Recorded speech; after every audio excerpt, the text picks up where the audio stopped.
Good evening and thank you for joining us. I'm Mark Hanrahan. Welcome everyone, I'm Whitney Ward. First up tonight, a transition at Spokane's mass vaccination clinic down at the Spokane Arena. Chaz Health has been running that site for weeks, but now the State Department of Health is starting to take over operations. Our Casey Decker has details on what exactly that means and why it's happening. The hope is that for people coming here to the arena to get vaccinated, they won't notice much of a difference, but there are still some big lingering questions, mainly about how appointments will be booked in the future. The Department of Health has always been overseeing the site at the arena. However, Chaz Health has run on-the-ground operations. Now, DOH will take those over too.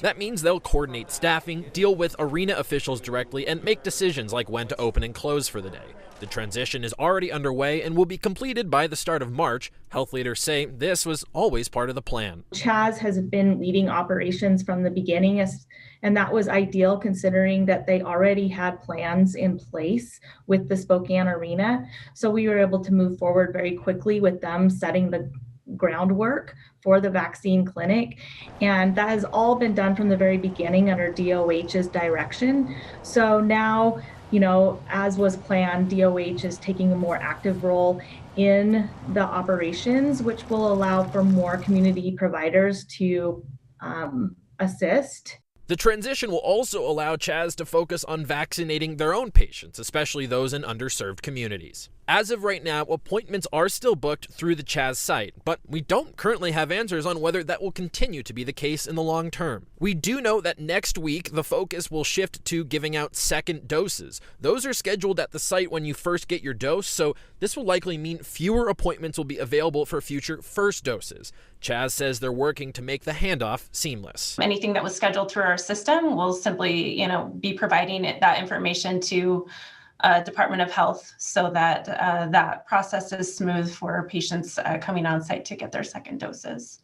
And the latest numbers tonight, we've learned that more than 10,000 doses have been administered here at the arena site. This next shipment is expected to have roughly 4,000 doses in it, but we have also learned they don't actually have that shipment on hand right now because of all this bad weather. And because of that, they're going to be concentrating appointments later in the week to avoid having to reschedule people. Reporting at the Spokane Arena tonight, Casey Decker, KREM 2 News. The Spokane Arena Mass Vaccination Clinic will begin administering both first and second doses of the vaccine this week. Chaz released more appointments today. They've already all been claimed. You can make an appointment for either your first or your second shot next on the Chaz Health website or by calling 509-444-8200. More appointments will open next Tuesday. The arena administers the Moderna vaccine for now, and the booster for that version should be given about 28 days after the first dose. Patients, by the way, not eligible to receive the vaccine unless they have an appointment. For information on how to get vaccinated in Eastern Washington, just text the word vaccines to 509-448-2000. And the Panhandle Health District in North Idaho now offering online scheduling for COVID vaccine appointments every Wednesday. Those who are looking to schedule an appointment at a vaccine clinic can just visit the Panhandle Health District website and click the link to schedule an appointment at a nearby clinic. And based on current supply, the Health District expects to release about 650 appointments for clinics in Kootenai, Shoshone, and Bennewauk counties each and every week. Meanwhile, Governor Jay Inslee announced that more than 50 school districts will start offering COVID-19 testing. With the school year now being about half over, this is all part of a push for more in-person learning. And Regina Ahn has been tracking this throughout the day. She's live now with those details. Regina. Yeah, Whitney, so overall there are 22 districts in Eastern Washington starting testing, including 9 in Spokane County. Spokane Public Schools is already offering COVID-19 testing. It was one of 13 school districts that took part in the pilot program. Now there are more school districts that will be offering coronavirus testing in Spokane County. So take a look here. This is a list including Cheney, Deer Park, Meade, Medical Lake, Riverside, Central Valley, West Valley, Pride Prep Charter, and Spokane International Academy. Inslee says last week the CDC updated school opening guidelines and it aligns with the state of Washington. He says if we have strong safety measures in place like proper ventilation, social distancing, and education, schools should be able to reopen. He also said he does not think mass vaccination of teachers is a requirement for sending kids back to school. We need to continue this movement in this effort because we still have thousands of students who have had a difficult time in remote learning despite the tremendous work of their educators.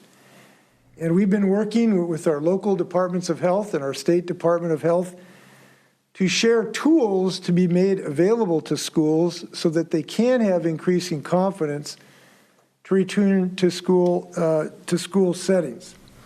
So right now in the state, around 200,000 students are receiving significant in-person instruction. Each district will have support from the Health Commons Project. That's a nonprofit organization which helps with care and testing services where it's needed the most. Governor Inslee said national vaccine doses in the meantime will increase from 11 to 13.5 million, which means more people who are eligible will get the vaccine. Right now in the state, about 700,000 eligible Washington residents are not vaccinated. Live in the newsroom tonight, Regina on Mark, back to you. Regina, thank you very much. All right, let's talk weather now. We are expecting some warmer weather to finally move back into the area after this long stretch of below freezing temperatures. Let's head straight to meteorologist Tom Sherry for more on what we can expect for the rest of the week, Tom. Well, a little bit of light snow expected tonight and overnight, a little bit more as you head into Idaho. So what does more mean? 1 to 2 inches of snow possible, maybe about an inch here in Spokane. We'll look for snow again Thursday night into Friday, but then our temperatures warm into the 30s and lower 40s for the weekend. So no more Arctic air that we're going to have to deal with. Light snow falling now in the Spokane area. And you can even see that live picture downtown, the fresh snowfall on the roadways down there at 25 degrees. And there's the snow. It's just been hanging around areas of eastern Washington and northern Idaho, especially Kootenai County, Benewah County, and also as you get into, like, say, down towards Whitman County and lower Spokane County. That's where we're seeing those snow showers. So we'll continue to watch this. The winter weather advisory actually continues until about 7 o'clock tonight. 23 degrees will be the overnight low. Should look for mostly cloudy skies. Some areas, though, are going to get socked in with fog, and other areas west of Spokane are going to see bright, brilliant sunshine. We're not going to have a whole lot of high clouds across the area, just low clouds at the surface.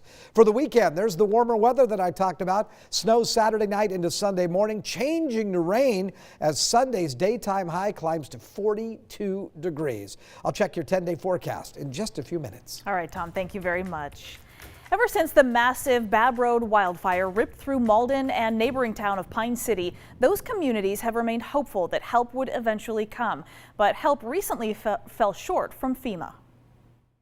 I'll just say that the availability of insurance and certainly having an insurance policy is going to be the best solution and option. What do you say to these victims who say FEMA is letting them down after Washington's worst wildfire season in history?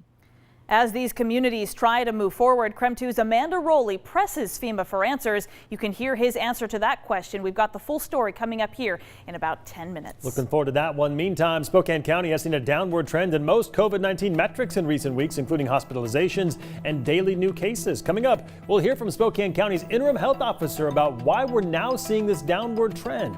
More on that after the break.